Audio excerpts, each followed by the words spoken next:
That was your reaction? Yeah. Okay. Soha is one of my closest friends, Yeah. so her for sure. And then there's, I derive a lot of strength, like from, Kareena. It's like when I see her travel for work, I see her at an airport, I'm like, how many days are you going for? And then she'd be like, I'm back in 3 days. And our sons, like, they play together and stuff. And I'm like, okay, fine, I'm also going to take a trip and I'll also go to work for 3 days. There is strength in that. Yeah. There is strength in seeing another woman going to work. Because sometimes you feel vulnerable and sometimes you feel that you're not doing the right thing going to work. But The mom guilt. The mom guilt is just like, it's another encyclopedia. There's mom guilt A to Z. I'm just going to print it. And I feel like it'll be a bestseller. I don't want to be associated with mediocre storytelling.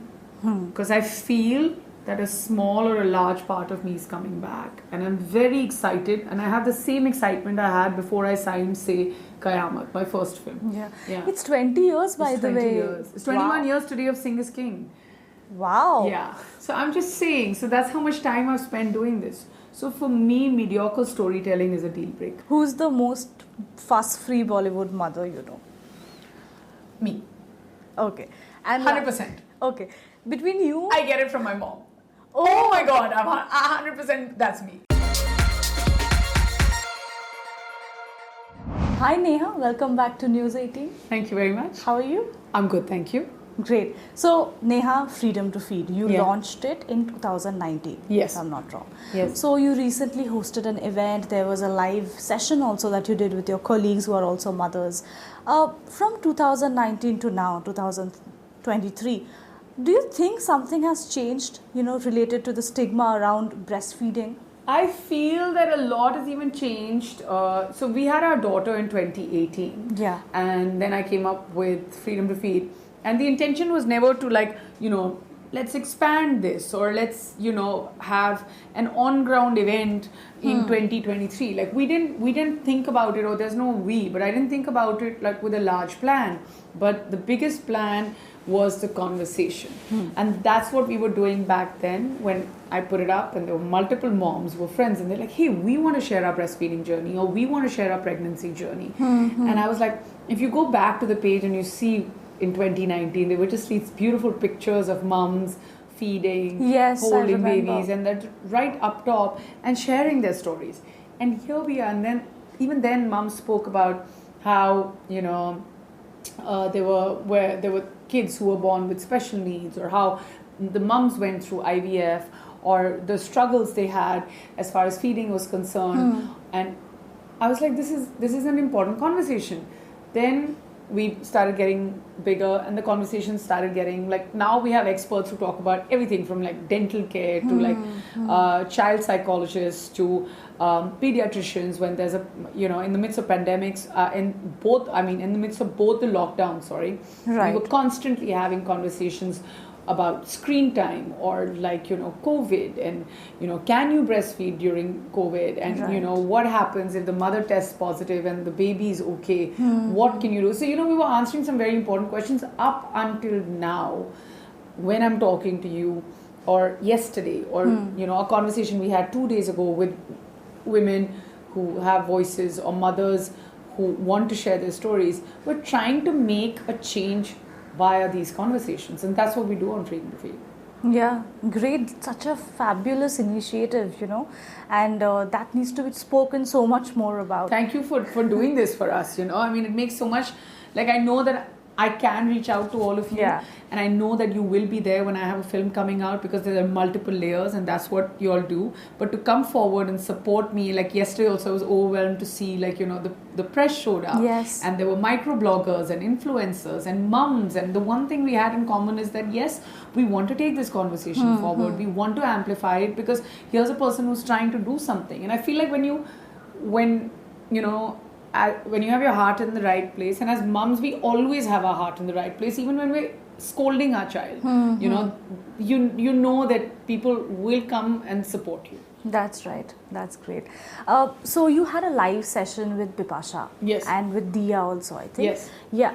Neha, how does it feel really to have these mothers who are also your friends, and to count on them, speak to them about things that you really go through as a new mother, as a young mother? So I feel like, during my time, I had support from other young moms, and there was the time where Soha and Kareena and me and all of us became mums at the same time. And then, I know that Dia and Faye and I became a mom for the second time, so I had like more information to share. That's right. And I knew about, everything that Dia had gone through in her pregnancy journey, and my heart would go out to her.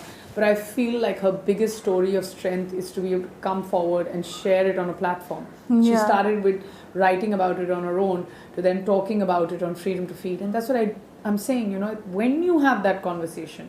Now, this conversation could be about just making a difference, or, talking about something as basic but life-changing as co-parenting, right, to then talking about, the struggle that you had during your pregnancy, or then turning around and talking about, the challenges of IVF like Bipasha did. And then, of course, that big moment of bravery where she spoke about her daughter. Right. And so it's a lot for you to take in at that point, but that, and I want to just tell you how it spiraled, because she just told me that, listen, 5 minutes before the live, she was just like, I'm that kind of person who only wants to speak the truth, and I want to share something. And I was like, I'll take you to a point where if you're feeling comfortable, because as a mom, if you're willing to share that, we'll go ahead and share it. And she shared a story, and I really thought it was going to be about her IVF journey, which by itself was very hard. But then, she told us about Devi and what she went through. Yeah. That's when I was just looking at her, or, I was somewhere between in awe of her, because she's so brave to actually talk about it at this platform. And because of who she is, that people are going to listen. And then you can't hold back. Like, she was everything from breaking down to, and it's not about me, but I also couldn't hold myself back to be able to just watch another mother, or for her to say that, I don't know where the strength came from, but she decided to go ahead and do the surgery. You won't believe how many people she inspired. Like, we get DMs on our community, and we had messages from everywhere, from North America to South India to Maharashtra to different parts of the world, where all they had to do is write the story and what they're going through. And they DM'd us, and they were like, and I was forwarding all of, it took me 3 days till now. I keep forwarding messages to Bipasha, and she's like, I send them my love. These are my doctor's numbers. And we insisted that, you talk about it, so that other parents also who are living in fear can go out there and fight this like she did. And it's at this point, I feel in her life, it's beyond, it becomes beyond your heart going out for her as a mother, but you also look at her in awe that she's brave enough to talk about it. Very true. And as we speak, if there is a person watching that live or that conversation and listening to her, she's probably changing a life somewhere. And, that's why I say every mom's a hero. Whether she's the one sitting at home balancing her life and making sure everybody goes to work happy, or goes to school happy and comes back happy and is well fed and then is tucked into bed at time, or she's balancing her life and her children and all of that, or she's trying to bounce back, or whatever. Every mom, I don't think that any one single mom can get that title of being a super mom, because each one is a hero. That's right. The ones that don't wear capes. Yes. Yeah. And in my daughter's language, but not as Harley Quinn. So. Okay, but speaking about you, tell me that one moment in your life when you felt like, okay, I think I might be ready for motherhood. Was there something that really nudged you to believe this? When I got pregnant. Because I was before that, I was just working. I didn't know anything else. How do I explain to you? I came to Bombay, and my only thing was, I have to go to work, and when I have time, apart from work, I will work out because I have to be fit enough, and that's what my profession teaches me, that to be fit. That's what happens early on in your career when you do multiple films with Akshay Kumar. You become that person. And I come from a 4G home, so you become that person who's kind of, wakes up at 5:30 because you've seen Akshay Kumar do it on sets. And, I've done Singh is King and De Danadan, and there was a film that I did with a small little role called Garam Masala. So I was just like, this man just like, and by then he was peaking and he's still peaking. Right. So I would work out, and the other thing I would be like, I'm gonna spend time with my family and my friends. So there was no like gap where I had a thought that I need to do this. Like, I don't like using words like settle down because I was feeling settled. So having children, and then boom, I got pregnant, and I was like, there's a part of me that was just like smiling from the inside. I was like, I mean, and if you haven't had that thought, and if you haven't been pregnant, and it's the first time, you're like, and then you kind of look at yourself in the mirror and you want to reward yourself that, you're capable enough of giving life, and 9 months later you have. And it's great. Wow. Yeah. So, okay, apart from your mom, I'm sure, you look up to her for a lot of these things about how to deal with children. All girls do that. Is there anybody else, your friends from the industry who you really speak to, your go-to person when it comes to solving any motherhood issues? I speak to everyone. I feel like someone's good for something and someone's good for something. I mean, Soha is one of my closest friends, so her for sure. And then there's, I derive a lot of strength, like from, Kareena. It's like when I see her travel for work, I see her at an airport, I'm like, how many days are you going for? And then she'd be like, I'm back in 3 days. And our sons, like, they play together and stuff.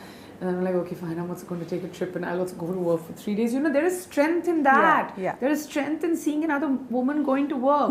Because sometimes you feel vulnerable and sometimes you feel that you're not doing the right thing going to work. But the mom guilt. The mom guilt is just like, it's another encyclopedia. There's mom guilt A to Z. I'm just going to print it. And I feel like it'll be a bestseller. But I just really think that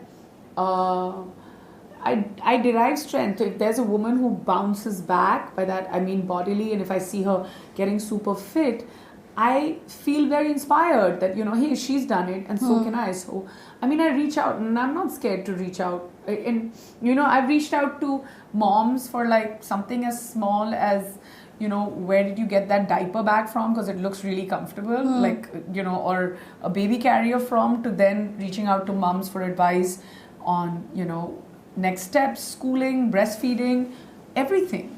Everything. And especially the ones who become mums at the same time. I feel like I'm missing out on a lot. Everyone. And then, of course, there are mums who've contributed to our community. And we've had like a 100% strike rate on that. The minute I reach out to a new mom, she'll never be like, hey, I can't fit it into my schedule. They all make time for us because they all want to share their story. There's never been anyone who's been like, hey, I'd love to, but I don't have. There's no beating around the bush. They're like, yes, just tell us when. And they're all new moms, which means they're busier than anyone else. That's true. But they all make time. Yeah. Okay, work-wise, tell me, since we are speaking about, balancing work and, motherhood, do you see a change in the kind of roles coming your way now? Like post-embracing motherhood? Yeah, 100%. What kind of, really? Like, there are always the mom roles that come to you.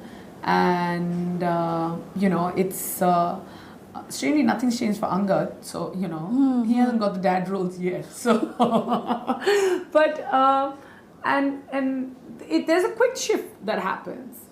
Nothing wrong with it, as long as the filmmaker is good. Because I know that there are a lot of like young girls who are not moms who are also doing mom roles. So there's nothing wrong in doing that, but that shift is very immediate. Like you go back into the market and that's what you get.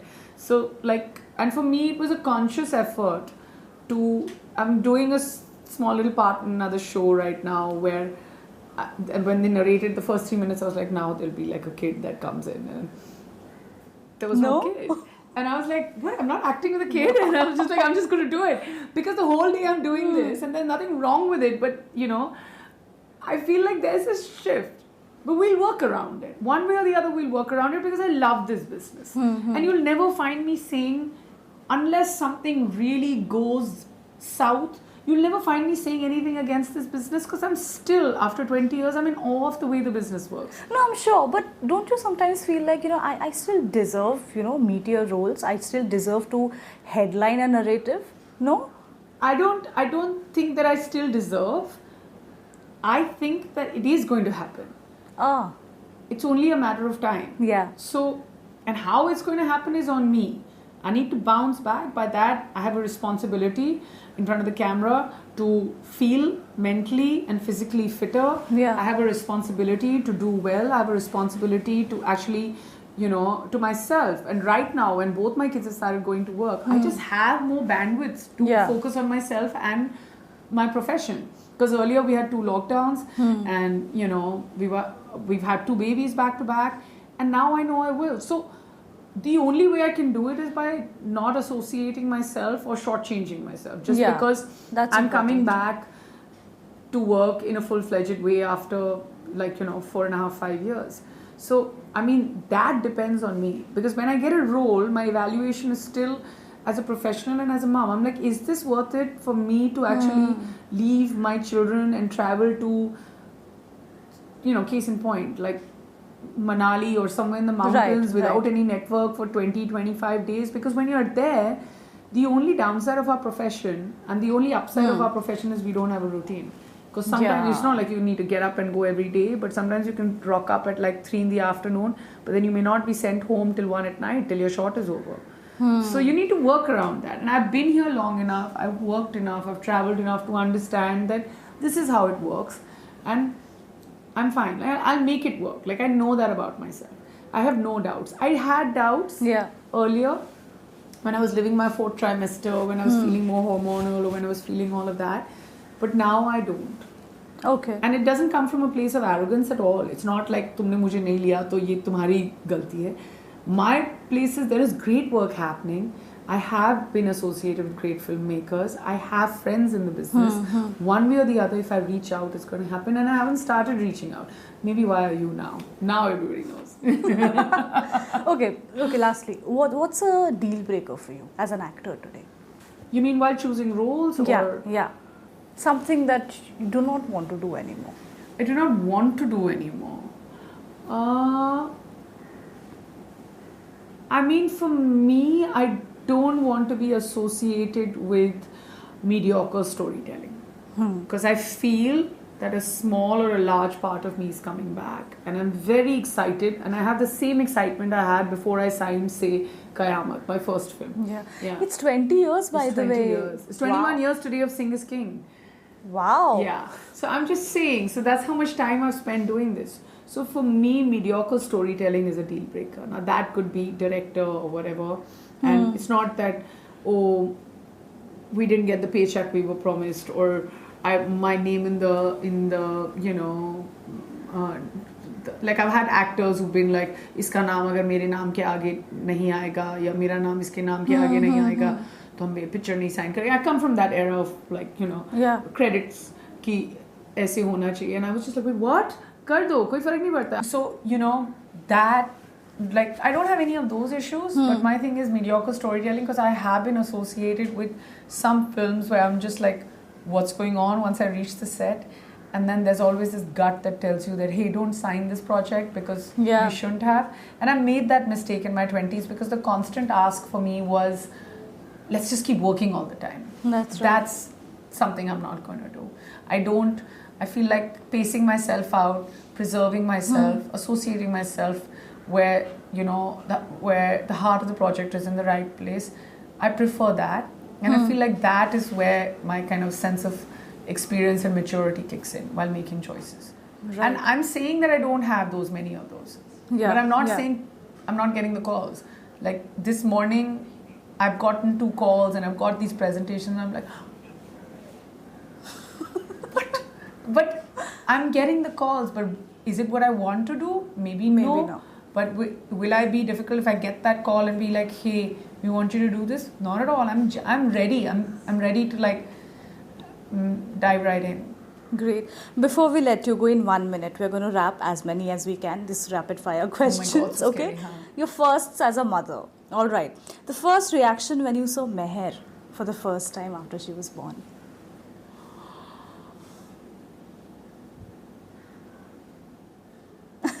That was your reaction. Yeah. Okay. Okay. The first lesson motherhood taught you. Selflessness and time management. All right. Okay. The first day your child went to school. I was just standing outside the school gate. Just standing outside, staring at Ayn. Like just staring at the gate. And finally they were like, it's okay for you to go. And I mean, I think she cried and I was being very brave. And after she went in and took the left turn to go inside, then I cried. But I didn't cry in front of her. All right, okay. Who's the most fuss-free Bollywood mother you know? Me. Okay. And 100%. Okay. Between you... I get it from my mom. Oh my God, I'm 100%, that's me. Oh, lovely. So then who's the bad cop, you or Angad? Me. According to my kids. But technically I'm the good cop because I'm saying the right things, but I'm actually the bad cop. All right. Because I'm saying the right things, right? Yeah. I'm sure. Well, that's life. Done in 1 minute. Great. Thank you so much, Neha. Thank you. And looking forward to another 20 years. Yes, absolutely. All right, that was me, Neha Dhupia on CNN News 18. Keep watching and remember, have the freedom to feed.